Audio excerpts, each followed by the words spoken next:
क्या शहरी दवा दुकानों पर सब कुछ ठीक ठाक चल रहा है? जी हां, आजकल प्रदेश के दवा कारोबारियों में ये सवाल सबसे ज्यादा चर्चाओं में है।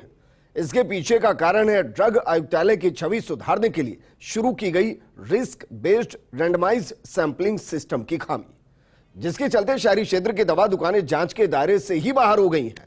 आखिर क्या है पूरी प्रक्रिया और इसकी खामी से क्या क्या हो रही हैं दिक्कतें, ये रिपोर्ट देखिए। दवा दुकानों पर इंस्पेक्टर राज के चलते क्या क्या होता है, ये किसी से छिपा नहीं है। कई मामलों में छवि खराब होने के बाद खाद्य सुरक्षा एवं औषधि नियंत्रण आयुक्तालय ने फील्ड में भ्रष्टाचार पर लगाम कसने और पारदर्शी तरीके से काम के लिए risk based randomised sampling system develop किया। लेकिन तकनीकी खामी ने शहरी क्षेत्र की दवा दुकानों को जांच के दायरे से ही बाहर कर दिया। खुद अधिकारी स्वीकार कर रहे हैं कि हर माह फील्ड ऑफिसर्स को जो दुकानें आवंटित हो रही हैं, उनमें 80% से ज्यादा ग्रामीण क्षेत्रों की है, जबकि कई प्रकरण ऐसे भी सामने आए जिनमें एक ही दुकान का 1-2 माह में फिर से निरीक्षण आवंटित कर दिया गया। क्या है risk based randomised sampling system? पहले हर डीसीओ को हर माह 20 दुकानों की जांच का टास्क मिलता था। इन दुकानों का चुनाव खुद डीसीओ अपने स्तर पर करते थे, जिसकी कोई मॉनिटरिंग नहीं थी।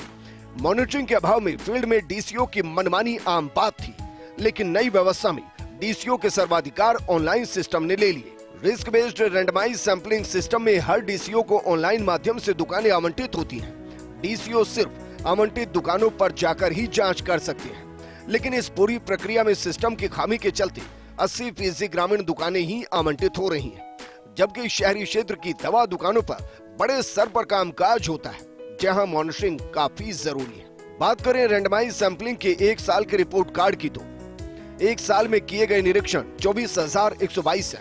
1 साल में उठाए गए सैंपल 6,440 है। Risk based randomised sampling system की खामी को लेकर खुद दवा दुकानदारों ने मोर्चा खोल दिया है।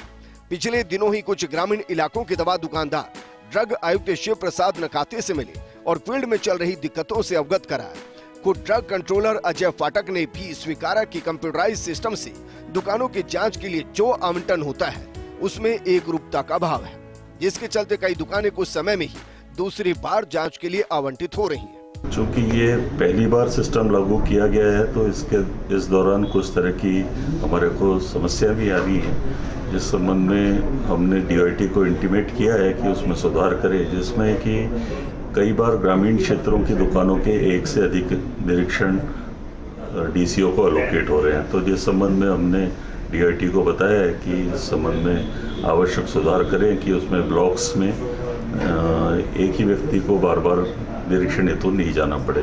हालांकि इस पूरे मामले को लेकर आयुक्त शिव प्रसाद नकाते काफी गंभीर हैं। उन्होंने इस तरह के प्रकरण सामने आने के बाद खुद जांच की, साथ ही प्रक्रिया में सुधार के लिए अधिकारियों को डीओआईटी से समन्वय के निर्देश भी दिए। अब देखना ये होगा कि ये निर्देश फील्ड में व्याप्त दिक्कतों को कितना दूर कर पाते हैं। Vikas Sharma, first India news, Jaipur.